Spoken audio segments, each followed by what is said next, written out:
Hey everyone, I'm Nicole. And I'm Gabrielle. And we are the hosts of the Spiritual Sisters podcast. Join us every week as we discuss all the spiritual topics like astrology, mediumship, psychic insights, and so much more. We are often joined by others we have met along our spiritual journey who are well versed in many of these areas. Get ready for enlightening discussions and interviews and personal experiences that we hope will expand your mind and get you thinking outside of the box. Whether you're a seasoned spiritual seeker or just beginning your spiritual journey, there's something here for everyone. Check us out every Tuesday wherever you get your podcasts. See you then. Bye! Hi, beautiful souls, and welcome back to the Soul Ecosystem podcast. This is your host, Anna Rising, and on this podcast, we discuss all things soul contracts using a modality that combines Jewish mysticism, astrology, numerology, and tarology. And for today's episode, I have a guest on here that I'm really excited to share with you. Her name is Amelia, and she is a spiritual girly just like us, and she loves all the spiritual stuff. We are going to be having a conversation about spiritual thingies, and we're going to be taking a look into her soul contract. And I'm really excited to do that because this one is very do you guys remember those THX, like that THX sound that would come on in the beginning of DVDs? If you guys are DVD era girls, that was just blaring. The sound was just that was her energy. So Amelia, thank you so much for coming on and joining and being super vulnerable and letting us kind of dissect your soul contract with you. Thank you so much for having me on. I'm so excited. I'm excited too. I'm really excited to share the stuff that was coming up for you. But before we get into that, can you tell us a little bit about yourself, what it is that you do, and how you got started reading tarot? Of course. Yeah, so I'm Amelia. I am a tarot reader and spiritual practitioner and based in Brooklyn, New York. And I've had a pretty, weird winding journey into spirituality, which, I'm sure we all do. I grew up, I'm Mexican American, and that's my cultural heritage is something that's very, very close to my heart. And I'm Mexican American on my mom's side, and then general European white on my dad's side. And I grew up with spirituality. Mexican American culture and Mexican culture in general is such that the supernatural, the spiritual, and those sort of veils between worlds is not this esoteric thing. It's just a fact of life. Yes. And many colonized cultures are that way as well, but there's a lot of indigenous practices mixed in with Catholicism. So that was something that I grew up with. My grandmother, she reads tarot, she does astrology charts, even though, she's got pictures of Jesus all over her house and she's religious. That's not a contradiction to her. My entire mom's side, they're all very spiritual. They're all very psychic. And so I just kind of grew up around that. But I never really delved into it myself until around 2017. I was at a crossroads in my life. I had just gone through a pretty messy breakup. I was doing a study abroad program in Paris, which is an incredibly spiritual city. And I met someone there who kind of introduced me to tarot, and I started delving into it. And over the years, I was really into it. I got kind of addicted to it, that reassurance high that you get sometimes from reading tarot too much over the same topics. And so I definitely did that. I got more into witchcraft. At that time, it was much more New Age spirituality, because I feel like that's sort of where we enter into spirituality a lot of time in this modern world. That's and then, the bridge. Yeah, exactly. And that changed a lot for me over time. I took a long break from tarot around 2021 and then got back into it. And after I'd taken that break, I felt very, very called to delve more into my cultural heritage. And so now I approach my practice, and that, informs my tarot readings, what I put out on the internet, witchcraft education in general. I approach it much more from an ancestral reverence and decolonial Uh-huh. space. I am very much in contact with my spirit guides and my ancestors. Um, and I had a quick question for you. yeah, Are yeah, you interested in shamanism at all?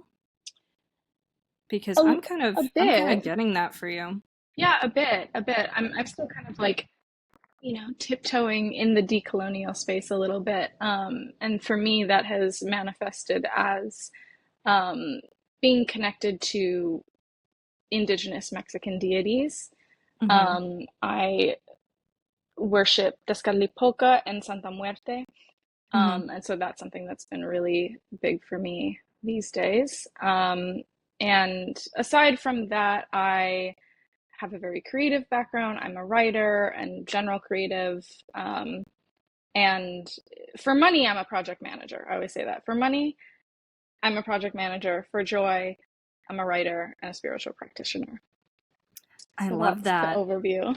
I absolutely love that. And I kind of felt that through like your Instagram posts. You are so eloquent with your words. Thank you.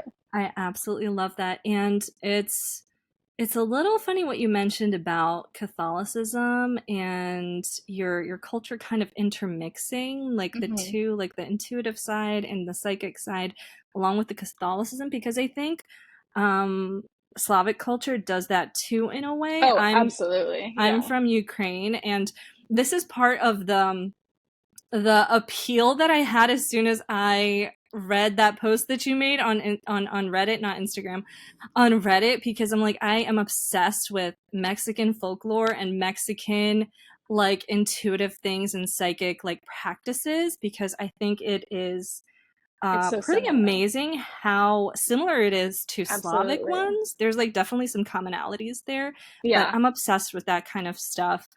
I think Russians and Ukrainians do the same thing, except not with Catholicism, maybe with like Orthodox. Sure. It's Yeah, really absolutely. interesting how they combine the religion along with like superstitions and like intuitive Totally. things. It's very, very closely tied together for some reason, and I Yeah. absolutely like that. I'm always so fascinated about those intersections too. One of my best friends actually is Polish American. And that's something that we like resonate on. Like one example comes to mind that, it's kind of a stereotype that Mexicans like we keep all of our takeout containers, butter containers, and we like reuse everything.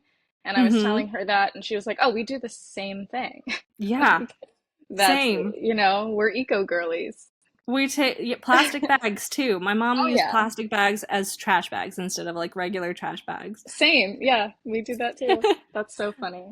Russians also like, oh my goodness, my grandma had this thing. I would always get yelled about it about licking knives. It was like a superstition, like you know, if like you butter like toast or whatever, or Yeah, like yeah. put jam on your toast, she would yell at us like if we licked the knife because it was like symbolic of like death or Oh my God. like it was like bad luck, and she would believe in all of these like different superstitions, and I never understood why. Like no whistling in the house because you're gonna Oh whistle your yeah. money away, no wearing hats in the house, and it was just so weird, but it was like not clockwork. It was like instinct to them. As soon Right. as it It's so happened, there was like real. this jerk reaction. It's like, stop doing that. Yep. Yeah. For us, it was don't leave your purse on the floor because then you'll lose all your money. Or Mm-hmm. if your palm itches, that means that money is coming to you. Things like Mm. that. I think do you guys have the thing where like if your ears are burning that means somebody's talking about you? Oh yeah, if they're ringing. Yep. If they're ringing, Yes. for us it's if they're If they're burning, that burning? means yeah, if Oh. they feel hot, then somebody's talking about you. Oh, interesting. Yeah, no, for us it's if you like hear a ringing in your ear, someone's talking about you. Or a ghost is trying to talk to you, which, Mm. you know, either one. I've heard that. I haven't heard that from Slavic, but I've heard that from like different intuitive like psychic kind of things Yeah. about the ringing in the ears. So, yeah, there's a lot of similarities, and I absolutely adore finding out about them and learning about them because it's just interesting how they came about. Yeah, absolutely. But let us start diving into your soul contract a little bit Cool. because for a second I thought that like your energy was just like so like palpable, that like I don't know, it started making my hands hot. Does that make sense to you? When I started tuning into you, it just felt really, really warm. Interesting.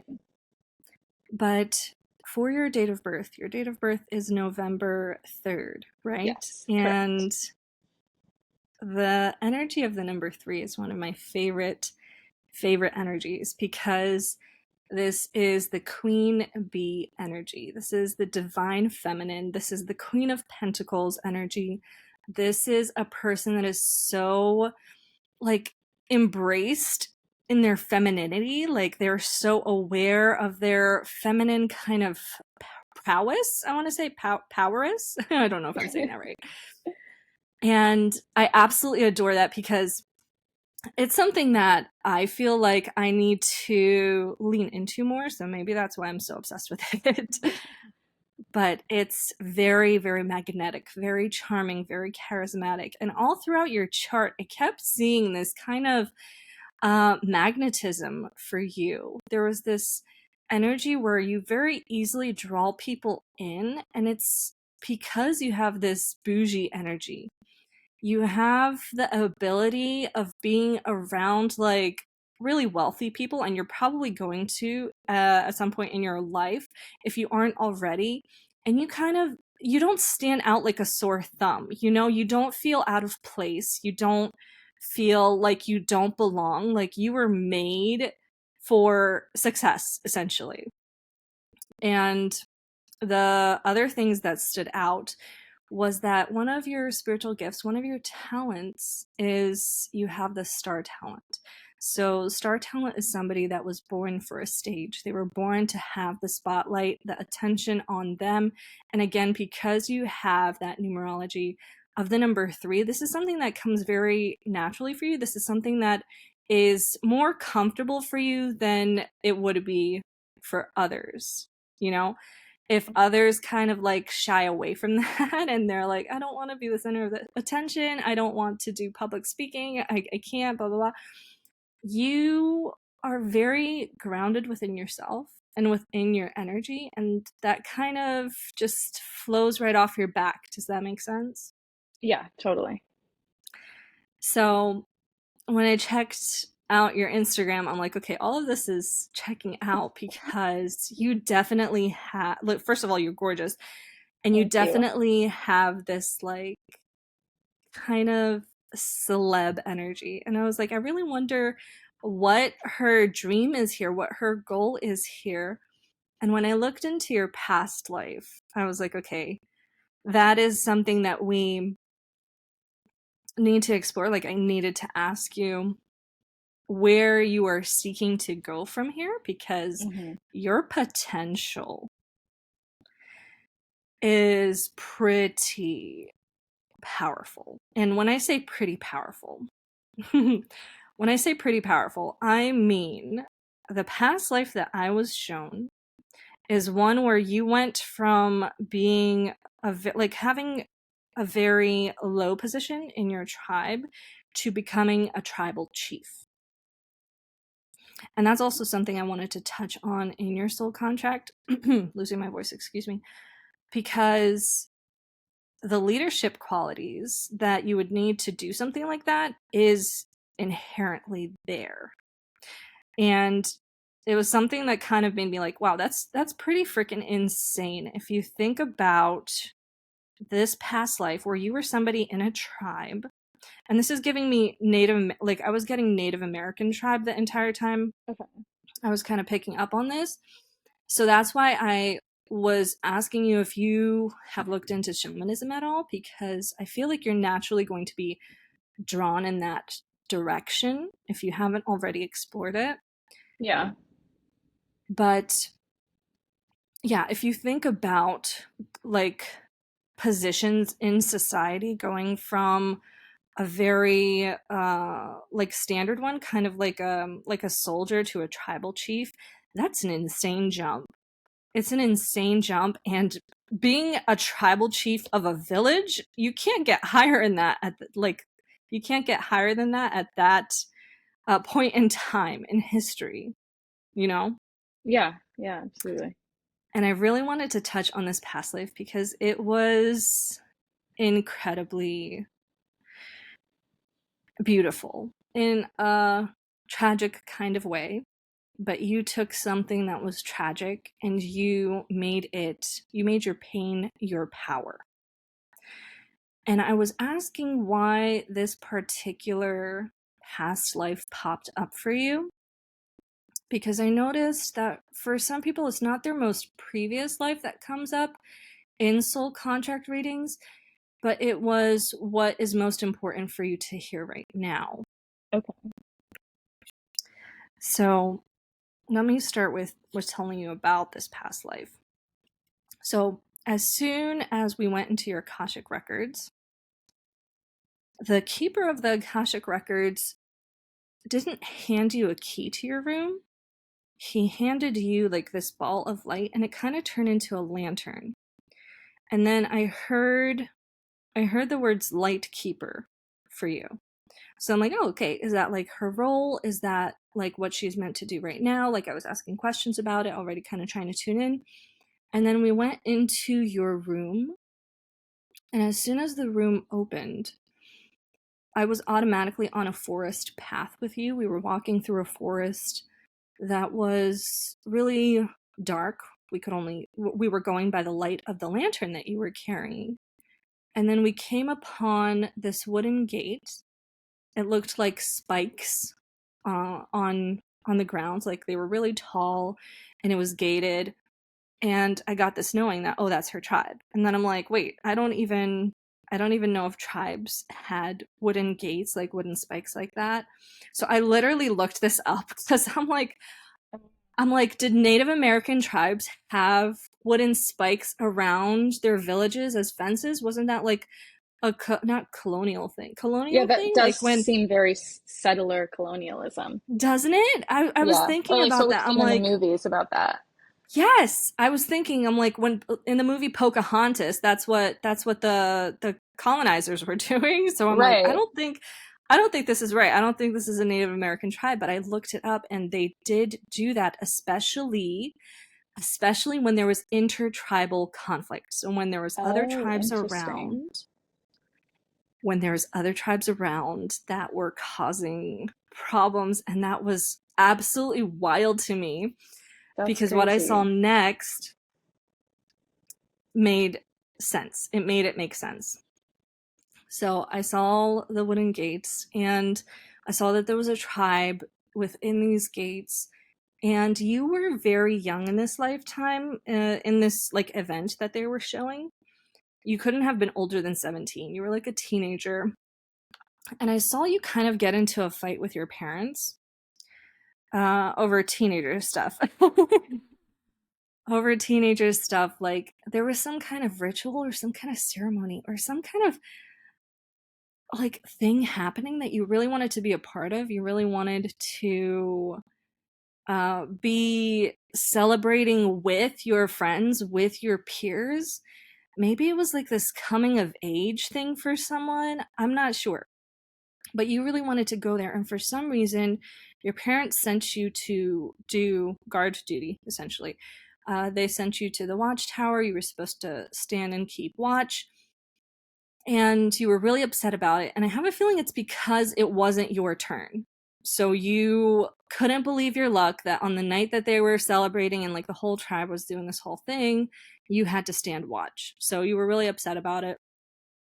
And you fell asleep on guard duty. You were supposed I think part of your job was to like keep the flame on, like keep the fire going or something, and be on watch, and you fell asleep. And then you get woken up to screaming. And you look down and you see that your village is burning, the tribe that you guys had like this whole conflict with had attacked you and they were burning down your village. And you had lost your parents in this fire. I wasn't shown exactly how you managed to then turn your life around to go from a teenager that was supposed to be on guard duty and like messed up and then the whole village burnt down to a tribal chief. But I saw that you really, really blamed yourself for your parents' death. You internalized that so freaking hard. And that is what fueled you.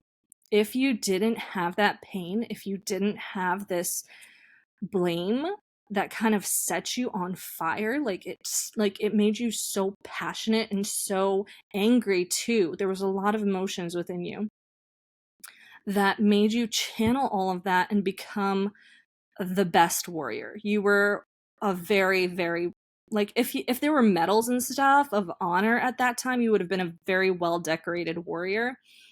You became so well known for your ability, like for your hunting abilities, for your fighting abilities, that they decided to make you chief.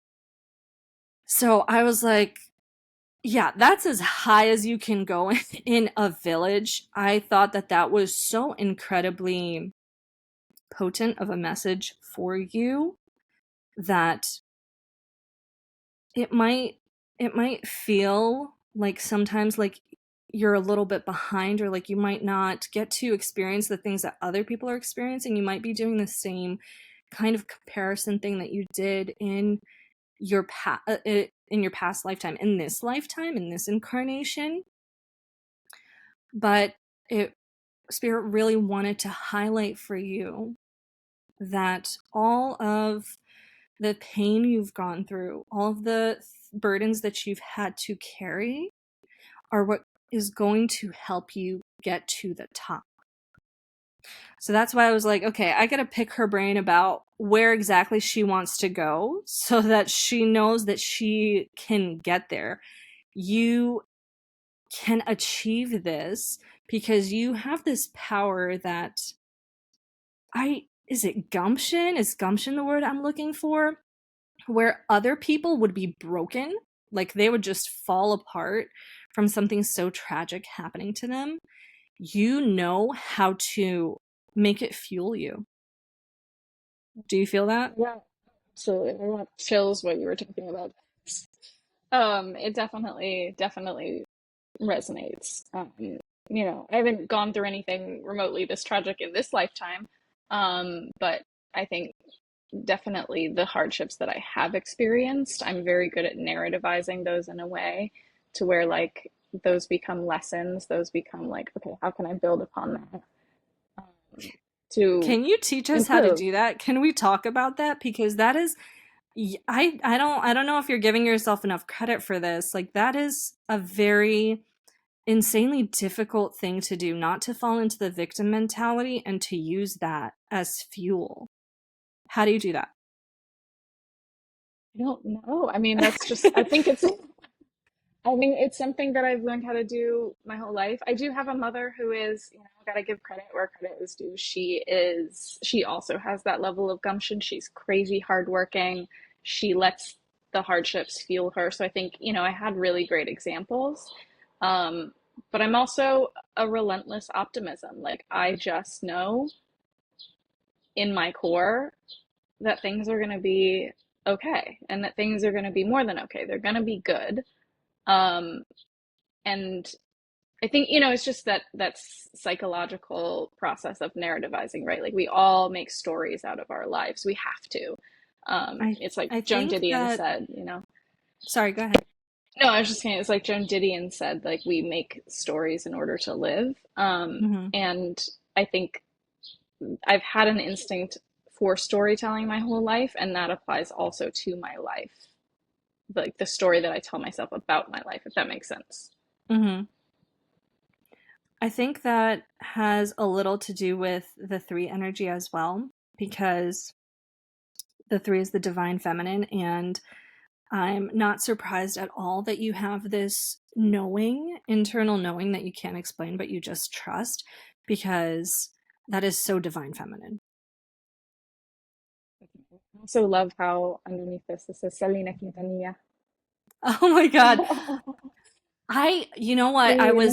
When I was typing that up, I noticed that I never put in her last name. I just put in Selena, and I'm like, I have to put her last name in there too, because what if they think it's like Selena Gomez or something? But I knew that Oh you no, would I know. knew who that was I knew immediately. you would know. Yeah. I saw a documentary. Oh my gosh. I've done her soul contract before. I Oh saw a really? documentary on her life, and oh my goodness, so beautiful. And obviously you would have her traits, her talents in your soul contract, because she has the same 3 energy, divine feminine energy. She attracts what she wants. She's a master manifester. She was really good with that stuff. So it was That's very amazing. tragic what happened to her. Yes, yes. But yeah, I absolutely love love her music, loved looking through her soul contract, because again, it's something that I like, that divine feminine energy, that like embracing your feminine and kind of letting life flow to you, instead of kind of being in a masculine energy and seeking it, like swimming towards it. Yeah. That's something that I have been trying to learn all my life. And another thing I wanted to say, that um, I think it's another one of the reasons why I think your soul contract is so freaking badass, because of your drive, of that motivation. And I noticed that this is something that's like ancestral. I feel like Mexican Americans are just, they are workhorses. They bulldoze their way through life. And I don't mean that in a negative connotation, but like, where there is no way, they make a way. Absolutely. Yeah. I feel like that is such Especially the well, women, especially Mexican American women. yes. It's so I've worked with matriarchal. Mexican American women, and oh my God, you guys do not stop. You're like energizer bunnies. Like, you guys don't run out of energy. I always felt so like frail and like tired compared to like this one adorable manager I had named Ramona. I love her to death. She's like go go go go all the time. Yeah. I feel like it's ancestral. I don't know where you guys channel that from, but I think it's an amazing quality. Yeah. No, I love my culture so much. And I love the women of my culture. I think we keep it together. I mean, women in general, we tie things together. Yeah, Hmm. don't get enough credit, but you guys Nope. are like pulling the bandwagon, so to Yep. speak. That's amazing. I didn't really address your parental wounds, like inner child wounds, in the soul contract I sent over. I just ran out of time. But if you wanted to look into that, we definitely can. Before I look into that though, I did want to touch on your destiny, Cool. because with soul contracts, and this is something that I got asked this week. I get asked a lot, are soul contracts gonna let me know what I'm destined to do, like what my mission is? And it's kind of a yes and no. It's like there's a short answer and a long answer, and the short answer is it's not going to tell you exactly what you're meant to do, exactly your path, because that's part Right. of the incarnation to figure out. Yeah, you gotta You got to figure it go out for through yourself. You it. gotta learn those lessons yourself. I get Hmm. it. But it does give you enough information to kind of help you branch out in the direction of where you're meant to go. So I heard that you were talking about your passion being writing. Does this Hmm. mean that you want to like what is your ideal like career? If you could wake up tomorrow with a perfect career, what would that look like for you? I would love to be writing novels as well as a personal essay around spirituality specifically. There's a couple Mm. different projects I'm working on. Uh, there's one, I'm writing a novel actually. I've been writing one for the past couple of years. It's slow going, but it is going. And it the premise is around Mexican folklore. It's like a Oh my urban God. fantasy novel. And then the other one is kind of like on the back burner, but it's like I have plans for it in the future of looking into my ancestry, like doing some research into my ancestry and Mm. like writing about the process of doing that for someone who is a hyphenated American, and how colonialism affects how we understand our ancestry and even like the access that we have to records about that. So those are the two projects I'm working on right now, and I would love to be um, writing as a way to express my creativity, but also like I just feel like I have a lot to say, and That would be as a means of incredibly getting that out healing. there. Yeah. Yeah, that would be incredibly healing too, ancestrally, to tell the story of your ancestors and kind of communicate the struggles that they went through. Hmm. That would be clearing a lot of ancestral karma, like Yeah. right off the bat. Yeah. And oh, that reminds me, that's actually one of your missions in life. You have a subconscious program called the High Spiritual Unification Mission. And I usually see this in people that I'm trying to think like of an example of of ways that you can unite others, but their mission is to unite people, to find like-minded people and unite them in a certain way. This could be through like building shelters for women. This could be through making organizations that like do food banks and stuff. Like oh my goodness, why am I blanking on all celebrities that have ever done this? But you get what I'm trying to say. Yeah, yeah, absolutely. So I can definitely see this as being part of your mission, writing about your ancestral history and the struggles that they went through and why they've had so much struggles. I feel like so many Mexican Americans would be able to relate to that and kind of see that playing out, how that played out in their own lives. And that is, if that is on your heart, girl, it is for a reason. It is so needed, especially in this freaking climate and this Yeah, political climate. yeah. I'm so divided. And Whew. cut off from their, not just Mexican Americans, like people of all hyphenated identities, Latinos, the African diaspora, like in general, one of the things that colonialism does is alienate you from your ancestry. Hmm. And I think that's why like there's been such a big push to reconnect to those traditions because people are Hmm. needing that right now. Yeah. Because they've tried to kind of wipe away the history, Yeah, wipe exactly. out the connection. Hmm. That's very interesting why they did that.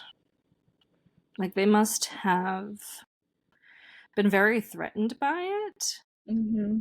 Because, I mean, I recently saw a video that was talking about how threatened men were with women's innate, like intuitive capabilities, with their Oh, connection sure. to Yeah. the spirit realm, that they felt the need to villainize them so much Hmm. and cut Hmm. them off from their intuition, cut them off from what they innately know.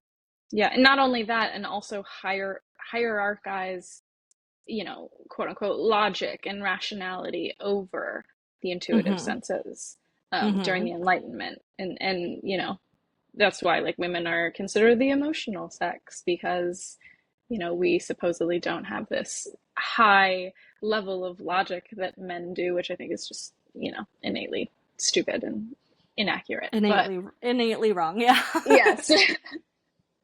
Yes. Yeah. Yeah, Totally, totally crazy how that process happened.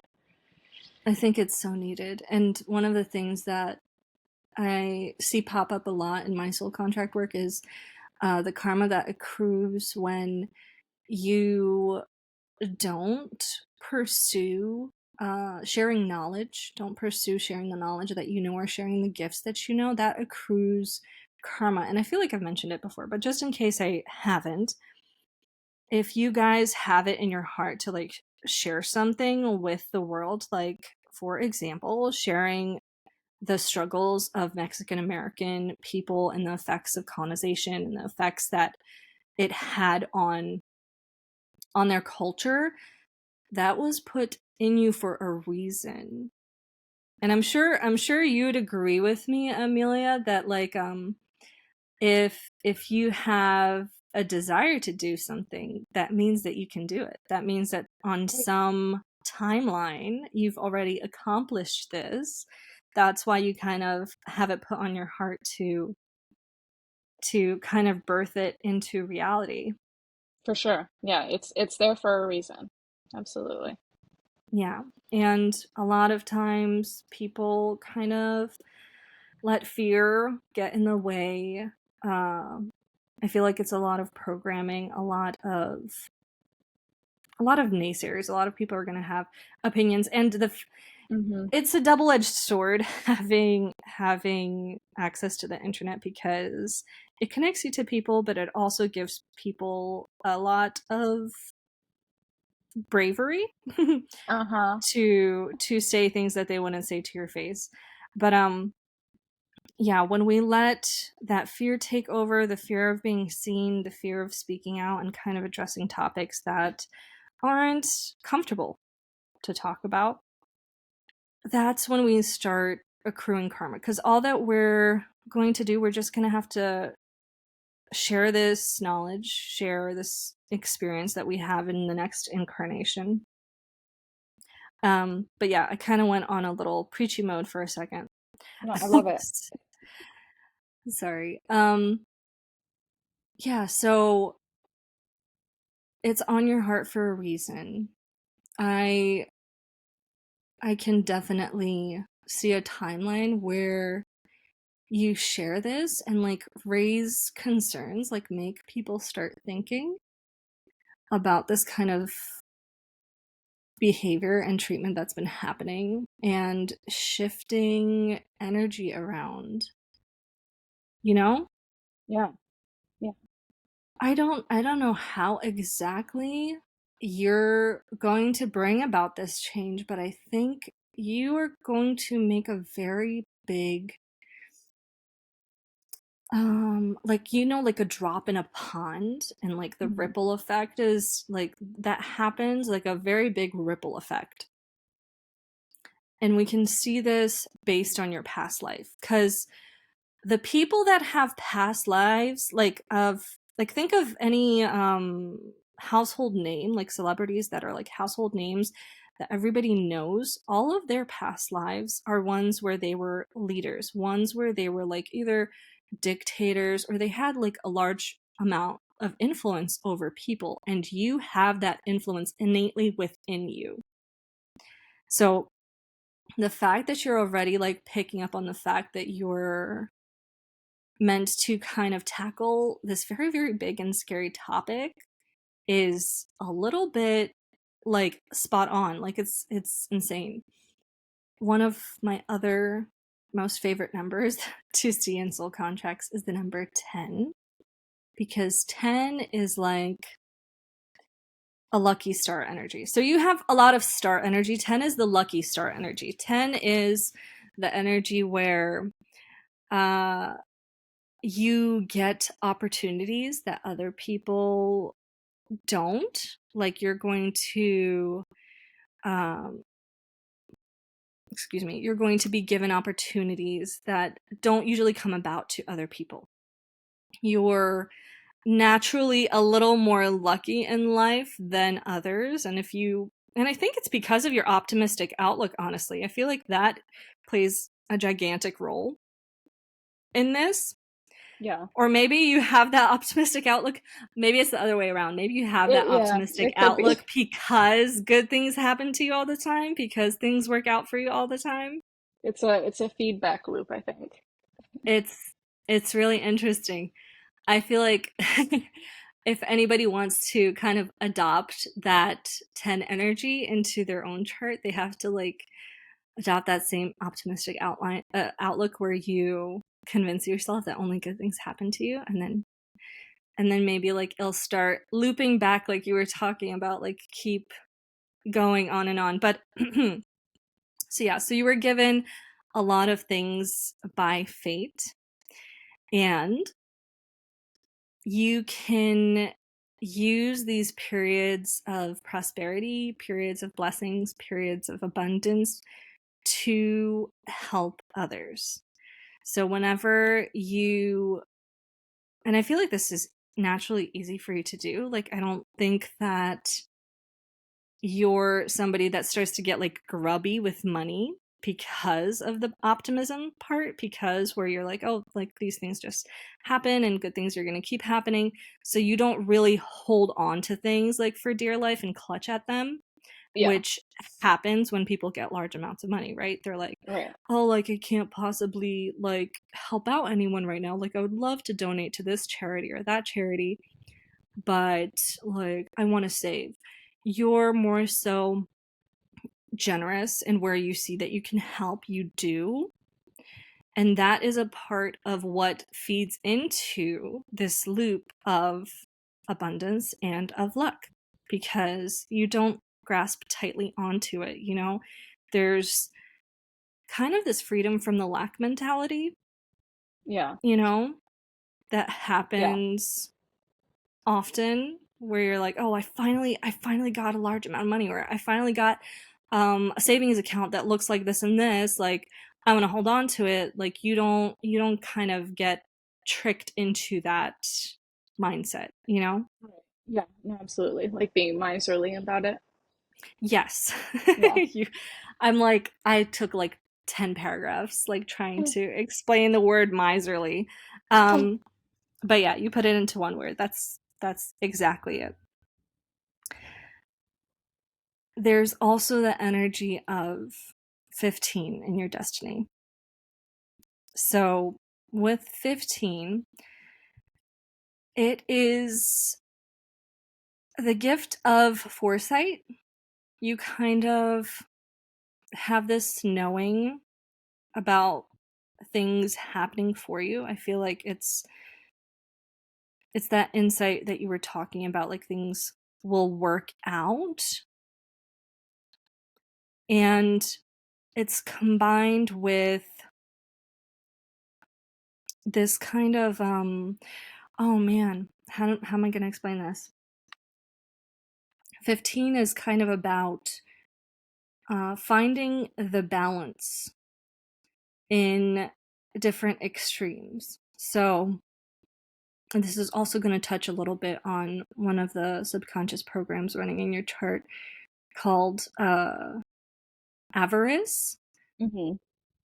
I feel like you are somebody that, like, when you're good with someone, like, you're good, like, you know how to balance the two extremes that you have within yourself.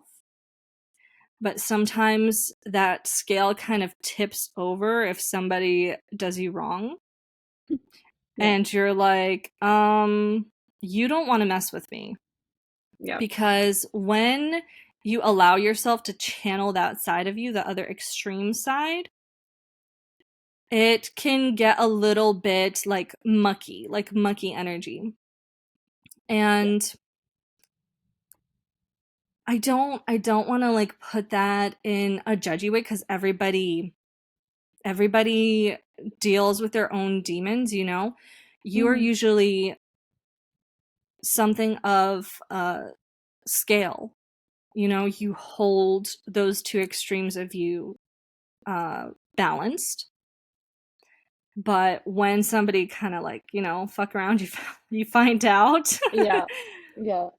It's funny. then it's I'm a like, Scorpio also, so there's that. really? Yeah, Okay, that makes yeah. that My makes sense. my fiance is actually a quadruple Scorpio, so we feed each other's you know, vengeful shadow side a little bit. Yes. Yeah. Okay, thanks So for it's definitely saying that. resonating. Yeah. Thank you for saying that. Now I don't feel so bad about like saying that Oh, it's not at mucky. all. It is a shadow side. It is a shadow side, and it's something that I feel you've learned to kind of harness Hmm. in a way, because you're like, oh, I could go crazy, crazy. Hmm. I could go really nuts on somebody, and you kind of had to like dial it back. And Yeah.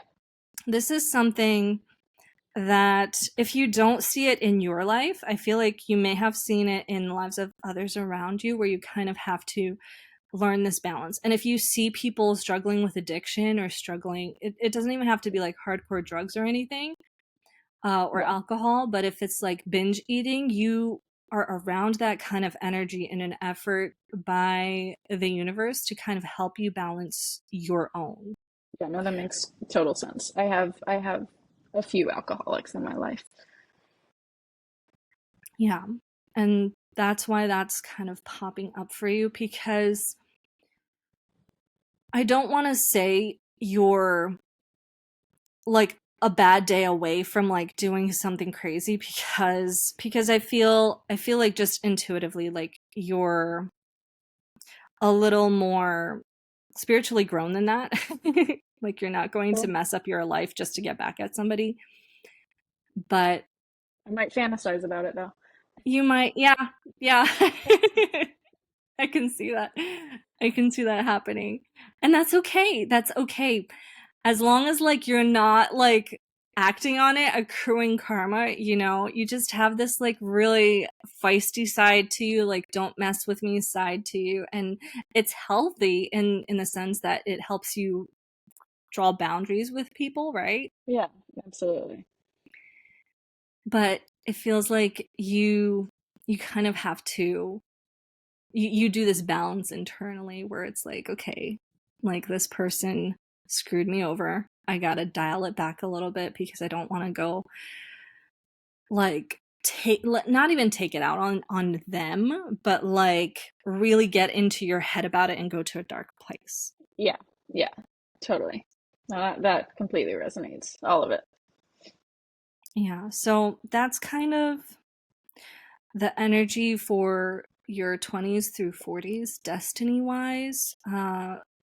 The 10 energy is the one that I'm like most focused on, the one that's like most highlighted to me, because this is the number of opportunity, this is the number of blessings, this is the number of things just flowing into your life.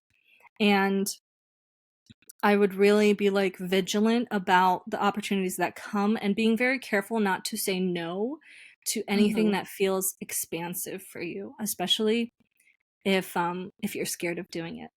Yeah. Because I just watched a video, I think it was on Bashar. Bashar said that on the opposite end of fear is, oh man, maybe it wasn't Bashar, but it doesn't matter. On the opposite end of fear is the life that you've always dreamed of.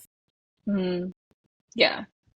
It's so funny that you say that too, because that's been like one of the most important like life philosophies I have is that like if I'm scared of it, I always sit with it and I think like, am I scared of it because I think something bad is going to happen, or am I scared of it because I don't know if I'm enough to receive it? And if it's that, then I always say yes. And that's something that like I advise the people in my life. Like if they're like, "Oh, I don't know whether to take this job, I don't know whether to do this creative project." Like, are you scared of it because you don't think you can do it, or are you scared of it because you don't want to do it? You know? That is so incredibly profound. That is so profound. Okay, It's never so led me astray. yeah, let's repeat that again, because I feel like this is a lesson for me, and I feel like consciousness needs it right now. So, you were saying Hmm. whenever you get scared to do something, you Yeah. should ask yourself, what did you say? You should ask yourself, am I scared because I don't want to do it, because I think something bad's going to happen, or am I scared because I don't think I'm enough to receive it, or I don't think I'm capable of doing it? And if it's that, the last one, always say yes to it. Okay. Always say yes to it, because that's an opportunity for expansion instead of Yeah. contraction. Yep. Like know the I love difference that. between an opportunity, an actual Mm-hmm. opportunity, and just something that's kind of like in your way. Mm-hmm. I'm gonna like have to sit with that personally, because there's a lot of things that throughout my spiritual awakening, throughout my journey, there has been so many things that I was absolutely terrified of, that Yeah. I've kind of I didn't learn to sit with it and like ask myself questions where it's coming from like you did, which I think might have been more helpful. I just like stormed through it. Like I just like bulldozed through it. I remember I remember specifically, like there were so many things I was absolutely terrified of, because I've never done them before. And for some reason they seemed so freaking intimidating. Hmm. But then, like, I just had to shut off my brain. I'm like, if I don't just shut off all of the thinking and all of the things that are like preventing me from doing it, I'm never going to do it. Yeah. So I just shut off my brain, and I had to like trick myself. One of the things was like going to the gym for the first time. I had to trick myself into doing it. I just shut off my brain, and I'm like, we're just going for a walk. We're just going for a walk. And then we're getting in the car, and then we're driving, and then we're just gonna step outside, and then we're just gonna walk into a building. It's not a big deal. That's what, Ah, I mean, that's one way to do it for sure. Um, yeah, yeah. that's a form of saying yes. You're just kind of dragging yourself kicking and screaming, which that's sometimes what it is. That's just sometimes what it is, but you're still doing it, you know? Yeah, I don't know if like if I started asking myself like, oh, like are you afraid of this? Are you afraid of that? I feel like my Virgo side, because I have a Virgo rising and a Virgo moon. Oh my I God, I feel have like a it would Virgo just. rising. Do you? Oh my goodness. Yeah. Oh, I heard this Uranus is Gemini is going to be good for us. Awesome. I I love am that. so excited for that. But yeah, I have a Virgo rising and a Virgo moon, so I have a lot of Virgo overthinking Oh tendencies. yeah. Yeah. I would be really worried that I'm just gonna keep like listing things that I'm afraid of and just Sure. never do it. So I learned to just bulldoze myself through it, kind of bully myself through it, just shut off my brain and gaslight myself Yeah. until it's happening. Sometimes you just have to shut off your brain, you know? The brain talks too much anyway. It really does. And speaking of Virgos, I don't know why I never realized this, and this might speak a little bit to my ancestral kind of lineage and wounds. I realized that my dad and my grandpa are both Virgos.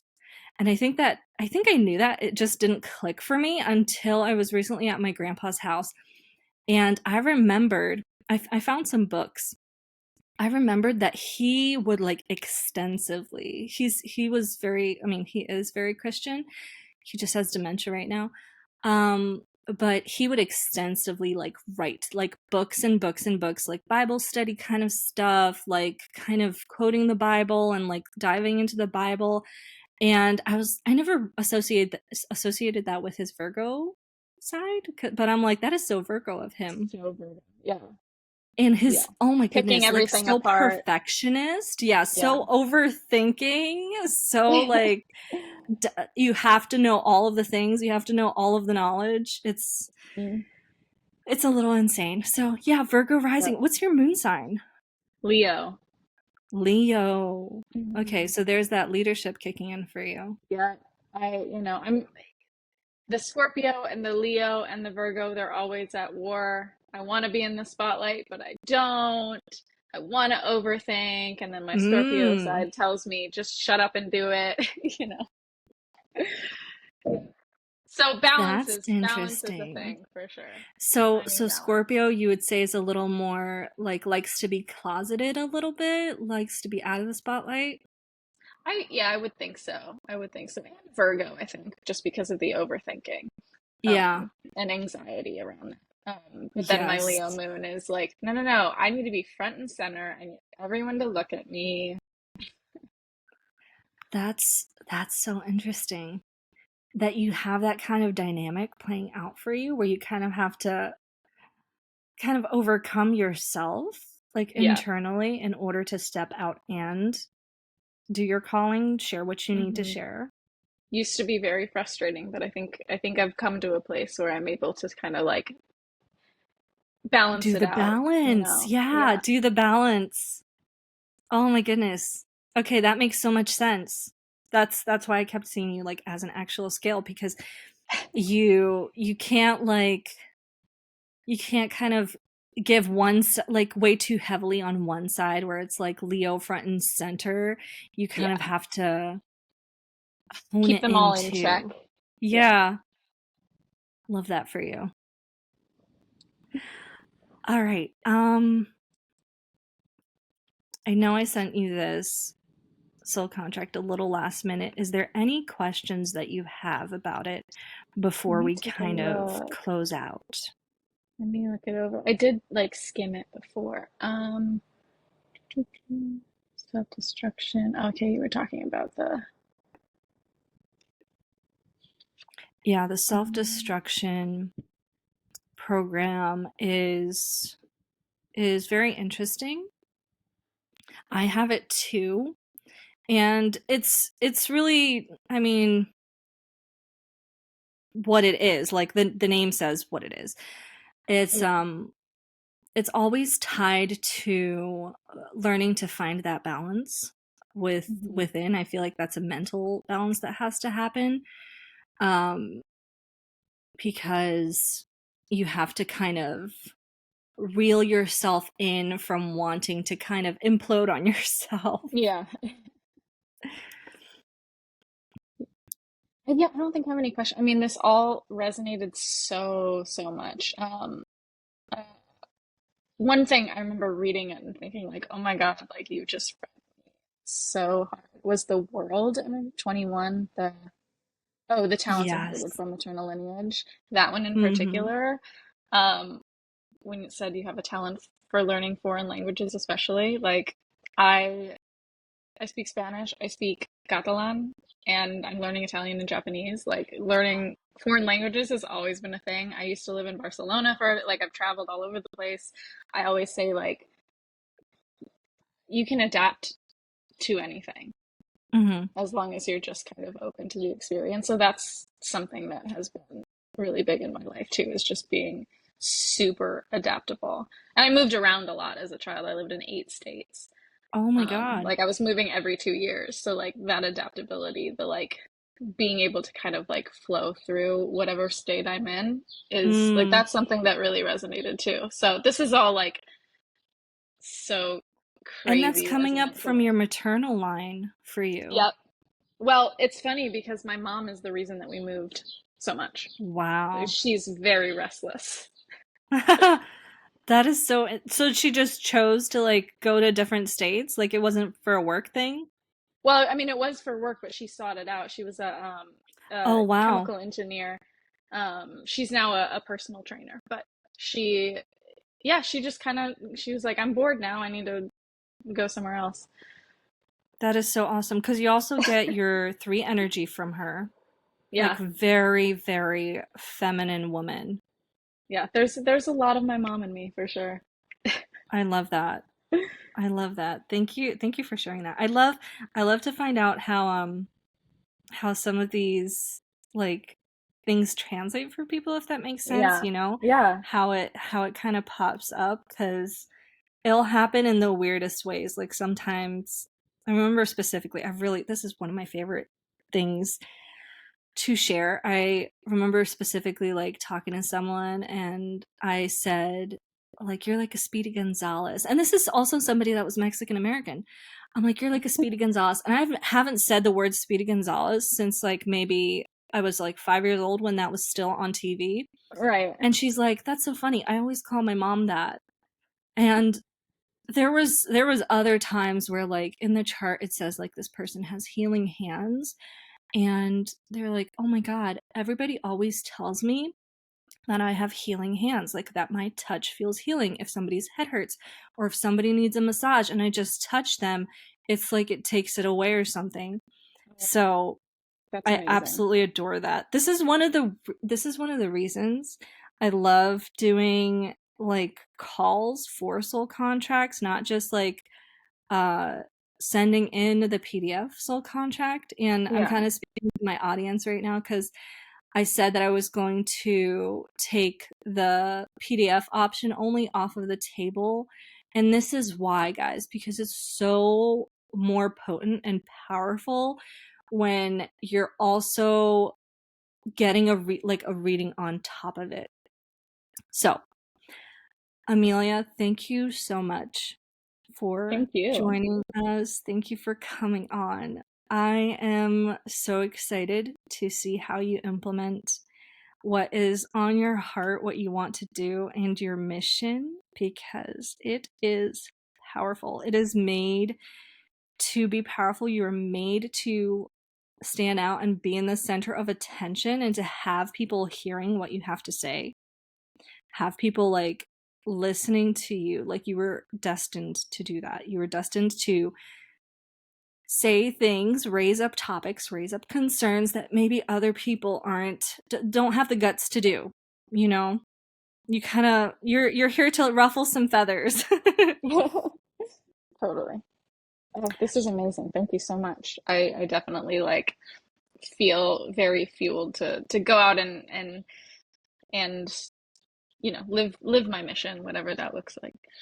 Yeah, I'm excited to find out. Hopefully, you'll keep me in touch Yes, yeah. with how that kind of manifests for you, because that's part of the journey. Part of the journey is finding out how to bring that vision, that version of ourselves that we have in our mind's eye into reality. Yeah, for sure. So thank you so much, you guys. Join me for another episode 35 next Friday. Thank you guys so much for listening, and thank you, Amelia, for sharing your soul contract with us.